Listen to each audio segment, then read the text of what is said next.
friends. I hope you're all feeling well. I know there is like that weird sickness going around since last month. I would know very well because I've been sick for the past like 4 weeks.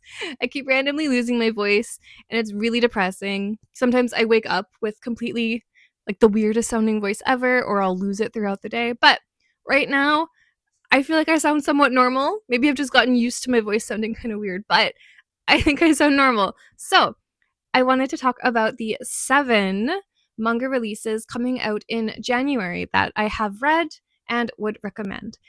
I have read all but one because I read ahead in Japanese. And that one that I have not read, I've read everything up until that volume. And I've read the 2 light novels that this volume is based on. So I feel like I have good authority to recommend it. So let's get started first. Oh, and also, it's my birthday tomorrow, which is why I'm wearing these like pom-poms. I'm trying to be in like the birthday Christmas spirit. I feel like they're cute. Okay, but getting back on track. Coming out January 6th is this guy right here, volume 4 of Choking on Love, or Museru Kurai no Ai o Ageru. This volume is, well, like every volume's a good volume, but this is a very nice volume. We get to see, I don't want to spoil it too much, but we get to see some happenings at the school festival in this volume. And it's just a nice volume. Every volume does progressively get like a little bit more, I want to say intense, but like the tiniest bit more intense. And this one does have quite a bit of good romance. I did really like this volume, if I do say so myself. This is a shoujo university romance series between Gaku, who is a musician who studies oil painting. Don't quote me on that. And Hibari. I think her name is Hibari. I'm really bad with names. With Hibari, who studies graphic design. And it talks about their relationship as they are both trying to progress within their careers while also keeping their relationship at the forefront. This one is, for me, it's not all that stressful, but like, I don't want to spoil things, but as every volume goes on, you can feel one of them growing bigger than the other. And there's like a kind of a gap growing in their relationship, and that kind of worries me. But their relationship is still very strong, and I really did enjoy this volume, so I highly recommend it. Next one coming out is volume 6 of the Otaku Vampire's Love Bite, or Oshi ni Amagami. This one is also a pretty cute volume. This isn't my all-time favorite shoujo series, but I still do like it. This is a shoujo, again, romance series. Technically, the male lead is in university, but our female lead is like an immortal vampire. She doesn't go to school at all. She doesn't need school. And it talks about their relationship. She instantly falls for him because he looks like her favorite anime character, and she kind of gets him wrapped up in vampiric happenings. But even if she wasn't there, his blood smells delicious to vampires. So regardless, he would be enwrapped in vampiric happenings. She just so happens to be at the forefront of most of them. It's a cute series. Just, I don't like the romance in it all that much, even though I wouldn't really call it romance. It's a fun series. If you're looking for something more fun than romantic, I highly recommend this one. Moving on to something a little less romantic, coming January 13th is volume 2 of Adabana. I really like Adabana. This is it's not romance. This is a horror mystery series following technically one teenage girl, as we, the audience, and the detectives and the lawyers try and figure out what happened to the main character's best friend. It is told through the perspective, typically, of everybody around our female lead. We really don't know the entire story. We know she's hiding secrets. As far as we know, in volume 1, she offed her best friend and then reported herself to the police. That happens like the very first couple pages. That's not a spoiler. And then the rest of volume 1, as well as volume 2, like kind of just talks about the mystery. And it's a big mystery. So we know like we think we know at least a lot of what happens, but it's clear that she's hiding stuff. And every time something is like at least a little bit revealed, we realize like, oh, we're actually missing a big chunk. And it's just told in a really nice way. It's a really good mystery series. Again, I'm not trying to spoil anything for any of these series, just I recommend it. So yeah, this is a horror series. It does come with some trigger warnings, like there are some things that happen that audiences might be uncomfortable with. So be careful with that. But if you're okay with a little bit more like slightly grotesque stuff, just slightly, then I do highly recommend Adabana. Also coming out the same day is Volume 2 of Bride of the Death God, or Shinigami no Hanayome.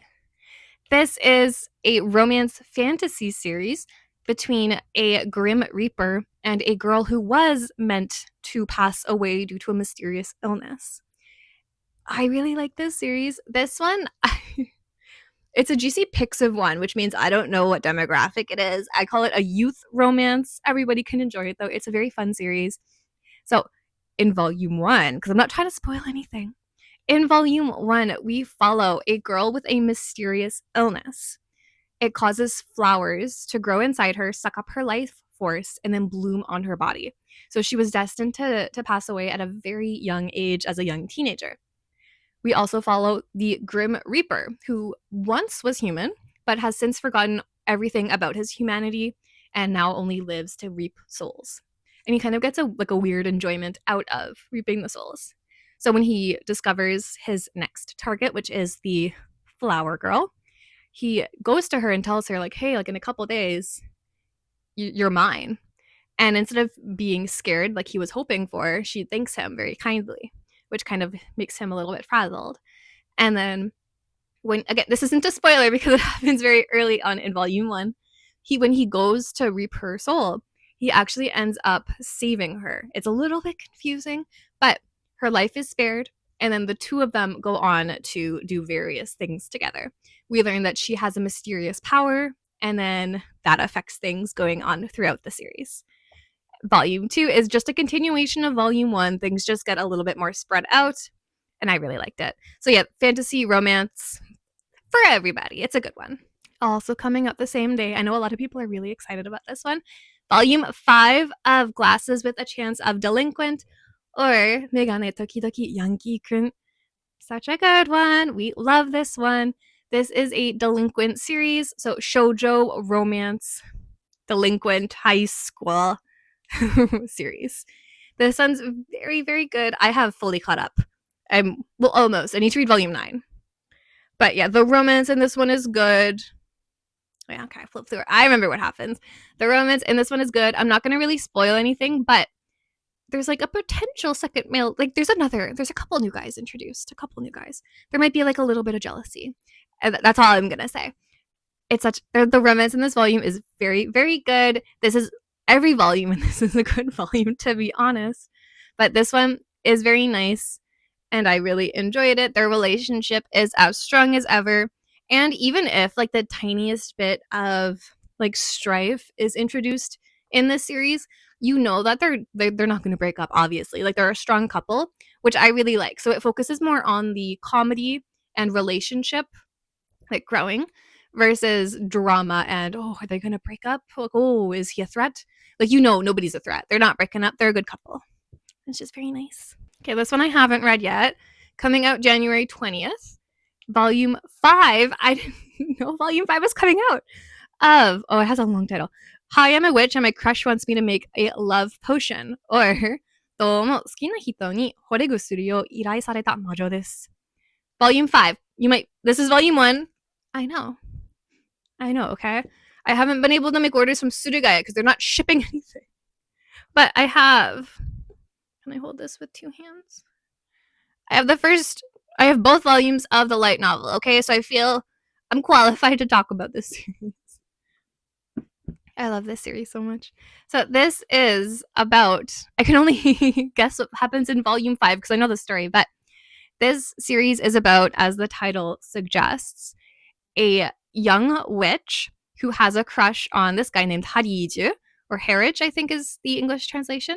But Hariju is like a super elite knight, like the coolest of the coolest knights, is at least how he's described in the light novel.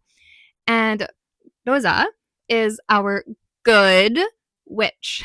and but witches are kind of feared in this series. So like even though she's a good witch, that she's still feared as a witch. So she's had a one-sided crush on him forever. And then one day out of the blue, he comes to her little cottage and requests a love potion. And like clearly like there's nothing she wants to do less than make a love potion for her crush because what? So she does everything in her power to delay the potion making from happening. And it just talks about their relationship and it's such a sweet series. I really, really highly recommend the light novel over the manga. I think it's a little bit better. Both are good. The story is fantastic, but the light novel has a little bit more comedy in it than the manga, and I think the comedy hits a lot better in the light novel. This is a again fantasy romance. This one's definitely shoujo. It is a floss comic series. Definitely shoujo. It's very good. Last one's a really exciting one. Coming out January 27th. Volume 5 of Firefly Wedding or Hotaru no Yomeiri. I love a good toxic romance, and it doesn't get much more toxic than this. But they're perfect for each other, and they belong with each other. It's so good. This is it's so good, and I'm so sad it's ending. I'm not fully caught up, so please no spoilers. I am caught up with Volume 5, but I'm not fully caught up. This series talks about the young. I'm not going to spoil anything, just like a very, very brief overview of the entire series. A young, like, aristocratic daughter who all she wants to do is repay her father and get married into a good family. But her stepmother and her stepsister hate her. So she's kind of working against 2/3 of her family. One day, when she's trying to manage all of this, she gets kidnapped and sent away to a far away island that she has absolutely no hope of escaping from, where she meets this crazy man. And then they form a relationship, and then a lot happens from there.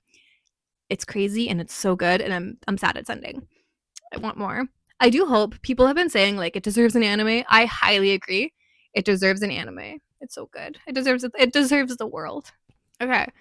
Those are the 7 that I recommend that I have read either the volume itself or the light novel and recommend. But there are 2 more coming out in January that I have never even heard of before, that when I saw them, I thought, wow, I'd like to read that. So I will talk about those 2 too very, very briefly.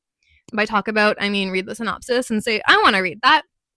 Starting off with Immortality and Punishments. So this is volume 1, so it will be from a series. And here's a synopsis. A young man burdened with a heavy secret finds himself trapped, broke and alone, in a love hotel. As he falls deeper into despair, an echo of his past haunts him. Live on so you can atone. Meanwhile, chaos erupts on the streets as grotesque figures begin to appear all around the city. I think it sounds interesting. I like a mystery. I like a horror series. And the art seems kind of interesting. And I'm going to read it. And then the next one is called Hinatsugimura. It's in English. Yeah. Hinatsugimura. Yeah. Hinatsugimura. This one is, I think, a standalone. I think it's just like a one-shot series because it doesn't say volume 1. And I really like the cover. But here is the synopsis. While looking for the ruins of a pre-World War II village deep in the mountain wilderness, a group of college students find themselves stuck thanks to a sudden thunderstorm. With no phone service, they decide to wait out the rain in a mansion. But little do they know, a ghastly fate awaits them. Again, I like a mystery. I like a horror series. I'm pretty sure this one's going to have ghosts. I'm pretty sure the girl on the cover is a ghost. But I'm down for that. I almost kind of like, this feels like a light novel more than a manga, just based on the cover. Like, it looks kind of like The Summer Hikaru Died. Do they not look the same? They resemble each other. But yeah, that's everything that I would recommend checking out in January.